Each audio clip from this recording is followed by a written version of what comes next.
Hello everybody, welcome to the greenhouse. It's hot in here, which is what it's supposed to be like in a greenhouse. And behind me you can see all of our baby tomatoes and peppers. Now what we're going to be doing in the next couple weeks is up potting. As you can see, these tomatoes are really big and they are crowded, so it's time for them to get a bigger pot. And this is important to do because if you want to have a really healthy tomato plant when you go to plant it outside, it needs to have a bigger pot to get better roots. So I'm going to show you how to do that today.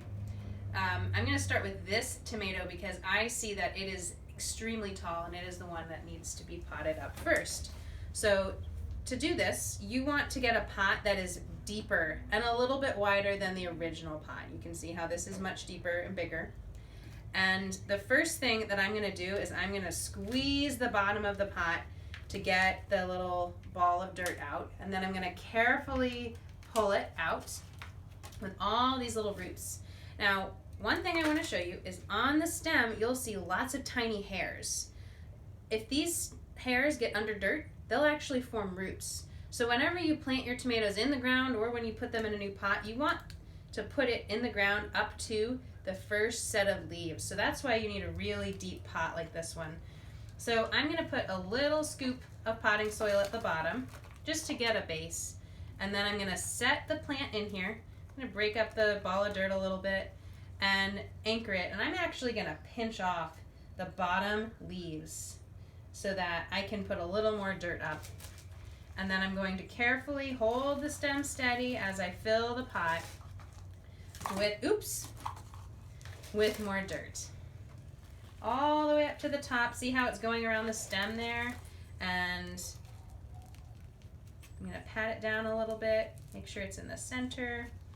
And now look, it looks a lot shorter, but all of those hairs that are under the dirt are going to form roots, which will make this plant healthier, and it'll help it to grow taller and bigger when it's ready, and it'll be ready to go in the garden after Mother's Day when the temperatures are warmer and there's no chance of frost. It's also important to label your plants, so I'm going to make a label for this. These tomatoes are Atomic Grape Tomatoes from Baker Creek Seeds, and I'm really excited to see how they grow. And they were actually started by the 5th graders back in February.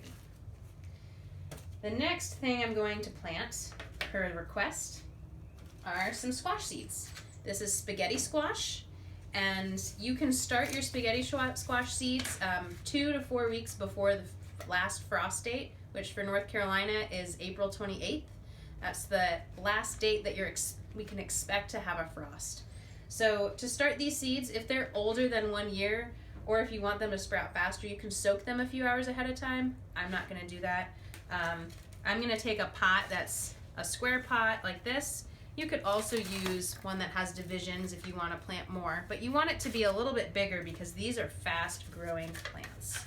So I'm going to fill my pot up with dirt, pat it down a little bit, and then I like to plant 2 or 3 seeds in a pot just to make sure that something sprouts, and later I will thin them. I'll either cut them with scissors or I'll pluck out one and put it in its own pot like I did with the tomato. So to do that, my seed packet will tell me how deep to make these, and it says 1 inch. So an inch is like from the tip of your finger to your big knuckle. So I'm going to put my finger in to make holes that deep. I'm going to make 3 holes in my pot. I'm going to give them like an inch of space apart, and then I'm going to put 1 seed deep in each of those holes. And then I'm going to cover them up, and you want to use a spray bottle, which I forgot to bring in here, to water. You don't want to pour water on freshly planted seeds. You want to spray them if you can. If you don't have a spray bottle, you can use a watering can, but just water gently, because if you put too much force of water, it'll actually move the seeds around.